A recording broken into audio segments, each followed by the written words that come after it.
විභාගෙට තව දවස් 3යි. ඔයා පාඩම් මේසෙ බය වෙලා කල්පනා කර කර ඉන්නවා. මේසෙ පුරාම පොත් පිරීලා. එක්සෑම් ටයිම් ටේබල් එක ඔයාට මතක් වෙනවා. විභාගෙ මෙච්චර දුකක් නොවිඳ පාස් වෙන්න තිබ්බනම්. අද අපි බලමු විභාගයේ ජය ගැනීම පිටිපස්සේ තියෙන විද්‍යාව, පාඩම් කරන සුපිරිම ක්‍රම හා සුපිරි බුද්ධිමතුන්ගේ පුරුදු ගැන මේ වීඩියෝ එකේ. අපි මුලින්ම බලමු අපේ මොළය පාඩම් ඉගෙන ගන්න හැටි ගැන. මොළය කැමති මුකුත් නොකර ඉන්නවට වැඩිය හැම වෙලේම ඇක්ටිව් එකේ ඉන්න. අපි අපෙන්ම ප්‍රශ්න අහද්දී එහෙම නැත්නම් වෙන කෙනෙක්ට අපි උගන්වද්දී මොළේ ස්නායු ශක්තිමත් වෙනවා. මේක අපේ මතකයට බර උස්සනවා වගේ වැඩක්. අපේ නෝට්ස් ආය කියවනවට වැඩිය අපි අපේ මොළයට චැලෙන්ජ් කරොත් පාඩම් කරපුවා මතක් කරන්න ඒක හේතු වෙනවා දිගු කාලීන මතකයට. නිකම්ම පොතක් කියවපු සිසුන් පිරිසකගේ කියවපු ටික ආයෙත් මතක් කරගත්ත සිසුන් පිරිසකගේ අතර තිබ්බ පරීක්ෂණයකදී දෙවැනි සිසුන් පිරිසගේ මතකය වැඩි කියලා තහවුරු වෙලා තියෙනවා. අපේ මොළේ හැඩගැහිලා තියෙන්නේ අපි ඉගෙනගත්ත දේවල් නැවත නැවත කියවුවම මතක් කරගත්තම දැක්කම ඒව හොඳින් මතකයේ රඳවා ගන්න පුළුවන් වෙන විදිහට.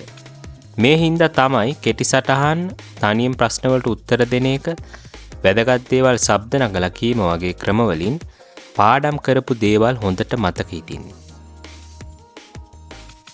දැන් අපි බලමු සුපිරි වැඩ පාවිච්චි කරන රහස් ක්‍රම කීපයක්. පළවෙනි එක ස්පේස්ඩ් රෙපිටිෂන්. මේ කියන්නේ අපේ මතකයේ ටිකෙන් ටික නැති වෙනවා. මේ හින්දා නිතර නිතර මතකය අලුත් කරගන්න එක. ඒ කියන්නේ එක පාඩමක් එක දිගට පාඩම් කරලා ඉවර කරන්නේ නැතුව ටික ටික කොටස් වශයෙන් දවස් ගණනක් නැත්නම් සති ගාණක් පාඩම් කරන එක. මේ හින්දා පාඩම ගැන මතකයේ හැම වෙලේම අලුත් වෙනවා. හරියට පැලයක් පැල කරලා හැමදාම වතුර දාලා බලාගනිද්දි හොඳටම ශක්තිමත්ව වැඩෙනවා වගේ. ඊළඟ එක ඇක්ටිව් රිකෝල්. කලින් කිව්වා වගේ අපේ නෝට්ස් එක දිගට කියවනවා වෙනුවට ඒවායේ තිබ්බ කරුණු බලෙන් මතක් කරගන්න උත්සාහ කරද්දී අපේ මතකය ගොඩක් ශක්තිමත් වෙනවා. මේ හින්දා එක්සෑම් එක වෙලේ හයි ප්‍රෙෂර් වෙලාවකදී අපිට පහසුවෙන්ම පාඩම් කරපු ඒවා මතක් කරගන්න පුළුවන්. අන්තිම එක පොමඩෝරෝ ටෙක්නික්. මේකෙන් කියන්නේ පොඩි වෙලාවකදී හොඳට ફોකස් කරලා පාඩම් කරන එක. විනාඩි 25ක් එක දිගට වෙන කිසිම දෙයකට අවධානය දෙන්නේ නැතුව පාඩම් කරනවා. ඊට පස්සේ විනාඩි 5ක ඉන්ටර්වල් එකක් ගන්නවා. මේ ක්‍රමෙන් අපිව මහන්සි වෙන එක අඩු වෙනවා. ඊට කිව්ව ක්‍රම තුන පාවිච්චි කළොත් ඔයා මහන්සි වෙලා පාඩම් කරන එකෙන් ලොකු වැඩක් කරගන්න පුළුවන්. දිගු කාලීන මතකය ශක්තිමත් කරගන්න පුළුවන්. ලෝකයේ සුපිරි මොළකාරයින්ට පොදු දේ මොකක්ද? ඔවුන් හැම දිනාටම ගැඹුරින් හා ඵලදායී ලෙස වැඩ කරන හැටි ගැන හොඳ අවබෝධයක් තිබුණා. ඇල්බර්ට් අයින්ස්ටයින් ගත්තොත් ඔහු ආස කරලා තියෙනවා පාඩුවේ පැය ගාණක් කල්පනා කර කර ඉන්න. එතකොට ඉලෝන් මස්ක් වගේ නවීන බුද්ධිමතුන් ඔවුන්ගේ කාලය බොහොම සූක්ෂම පාවිච්චි කරලා නිර්මාණශීලී ක්‍රම වලින් ප්‍රශ්න විසඳනවා. මේ බුද්ධිමතුන් ඔහේ පාඩම් කරන්නේ නැතුව ගැඹුරින් වැඩ කරනවා. ඒ කියන්නේ බොහොම අවධානයෙන් වෙනත් දේවල් වලට හිත යවන්නේ නැතුව ගැඹුරු අදහස්, සංකීර්ණ ගැටලු ගැන කල්පනා කරන්න කාලය වෙන් කරගන්න එක. වෙන වෙන දේවල් වලට අවධානය යවන්නේ නැතුව හිටියම අපේ මොළය නිදහසේ ගලාගෙන යන මට්ටමකටපත් වෙනවා. මේ වෙලාවේදී පාඩම් කරන එක බොහොම පහසු වෙනවා. මේ වගේ වෙනත් බාධාවන් නැති තැනක් අපි හොයාගන්න එක කරන්න ඕන. ඒකට අපිට පුස්තකාලය නැත්නම් ගෙදර කාමරයක් පාවිච්චි කරන්න පුළුවන්.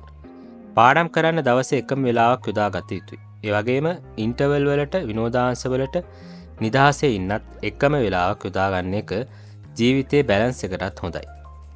සෝෂල් මීඩියා වලින් බැහැර වෙන එකත් ප්‍රත්‍යක්ෂ බෙහෙතක්. මේ ක්‍රම වලින් ටිකක් හරි අපේ ජීවිතේට යොදා ගන්න පුළුවන් වුණොත් ඒක අපේ ජීවිතේ ලොකු වෙනසක් කරන්න හේතු වෙයි. දැන් අපි ඔයා ඉගෙන ගන්න වේගය වැඩි කරන සුපිරි හොර වැඩ ටිකක් පාවිච්චි කරලා මතකයේ හැංගිලා තියෙන සේප්පුවේ අගුළු ටික කඩලා දාමු. එහෙම එක ටෙක්නික් එකක් තමයි මෙමරි පැලස් කියන්නේ. මේ ගොඩක් පරණ ක්‍රමයේ තියෙන්නේ අපිට හුරු පුරුදු තැනක් මවා ගන්න එක. හරියට අපේ ගෙදර වගේ. හිතින් මේ ගෙදර කාමරවල එක එක තොරතුරු දාලා තියෙනවා. උදාහරණයකට එක කාමරයකට ගියාම ඉතිහාස පාඩමක අවුරුද්ද මතක් වෙනවා. කුස්සියට ගියාම ගණන් වල සමීකරණයක් මතක් වෙනවා. එක එක අමුතු විදිහේ රූප මේ තැන් වලට දාලා තිබ්බම මොලේට පුළුවන් බොහොම ලේසියෙන් ඒ තොරතුරු මතක් කර දෙන්න. තවත් හොඳ ටෙක්නික් එකක් තමයි ෆයින්මන් ටෙක්නික් එක. මේකට නම දාලා තියෙන්නේ ලෝක ප්‍රසිද්ධ රිචඩ් ෆයින්මන් මතක් වෙන්න. මේකෙන් වෙන්නේ අපි ඉගෙන ගත්ත දේ තවත් කෙනෙක්ට උගන්වනවා කියලා හිතලා පැහැදිලි කරන එක. මේ උගන්වද්දී අපිට සිද්ධ වෙනවා හැම දෙයක්ම සරල විදිහට තේරුම් කර දෙන්න. එතකොට අපිට ඒ ඉගෙන ගත්ත දේවල් තවත් හොඳට පැහැදිලි වෙනවා. අනිත් ක්‍රමය තමයි කෙටි වැකි හදාගන්න එක. පොඩි කාලෙදී දිසා මතක තියාගන්න උපාලි ඊළඟ නැවෙන් ගිහින් ධම්මි නිදිද බලලා වරින් වගේ ඒවා මේ ක්‍රමවලින් වෙන්නේ රළු පරලුවට තියෙන පාඩම් හිතට ආස හිතෙන මතක හිටින තත්වයකට පත්වෙන එක. අපි කොච්චර හොඳ ක්‍රම අනුගමනය කළත් ඇන්සයිටි නැත්නම් කාන්සාව සහ අවධානය බිඳීම අපේ දියුණුවට බාධා ඇති කරනවා. විසඳුම තමයි අමාරුවෙන් පාඩම් කරන්නේ නැතුව සංසුන්ව සිහිකල්පනාවෙන් පාඩම් කරන එක. මේකට අපිට පුළුවන් භාවනාවක් කරන්න. දිනපතා විනාඩි කිහිපයක් ආනාපාන සති භාවනාව කිරීමෙන් අපේ ස්ට්‍රෙස් එක අඩු වෙනවා. හුස්ම පිට කරද්දී ඔයාගේ හිතේ තියෙන ප්‍රශ්න දිය වෙලා යනවා කියලා හිතාගන්න. මේ මොහොතේ ඔයාව රඳවා ගන්න. මේකෙන් ඔයාගේ සිහිය ඇති වෙලා මනස සංසුන් භාවයට පත් වෙනවා.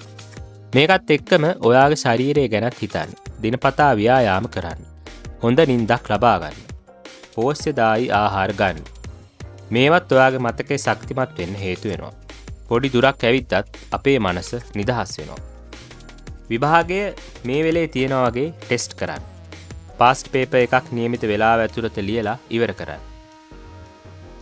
විභාග දවසේ ලියනවා කියලා හිතාගෙන උත්තර ලියන්න. මේකෙන් ඔයාගේ ආත්ම විශ්වාසය වැඩි වෙනවා. එහෙනම් දැන් අපි වැදගත්ම දවසට යමු. ඔයා කරපු හැම දෙයකම වටිනාකම තියෙන්නේ විභාගේ දවසේ ඔයා වැඩ කරන විදිහ අනුව. විභාගෙට කලින් දවසේ ඔක්කොම පැත්තකට කරලා රැට හොඳට නිදා ගන්න. උදේට හොඳට කන්න. එක්සෑම් හෝල් එකට කලින් එන්න විනාඩියක් විතර පවර් පෝස් එකක ඉන්න. මේකෙන් ඔයාගේ ආත්ම විශ්වාසය වැඩි වෙලා ආතතිය අඩු වෙනවා. හොඳ හුස්මක් අරන් විභාග සාර්ථකව ලියන හැටි මනසේ ඇඳගන්න. උත්තර ලියද්දී කාලය හොඳට මැනේජ් කරගන්න. මුලින්ම සම්පූර්ණ ප්‍රශ්න පත්තරේම හොඳට කියවලා ලේසි ප්‍රශ්න ටික මාක් කරගන්න. එකටම ලේසි ප්‍රශ්න වලට උත්තර ලියන්න. උත්තර ලියන අතරමඟ මහන්සි වගේ දැනුනොත් ඇස් දෙක පියාගෙන ගැඹුරු හුස්මක් ගන්න. අමාරු ප්‍රශ්න ටිකට පුළුවන් විදියට අන්තිමට උත්තර ලියන්න.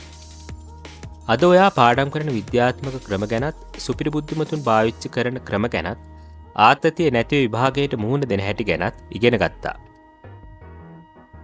දැන් ඔයාට තියෙන මේ ක්‍රම ඔයාගේ ජීවිතයට අදාළ කරගෙන හොඳින් පාඩම් කරලා තියෙන හැම එක්සෑම් එකටම සාර්ථකව මුහුණ දෙන එක. ස්තුතියි.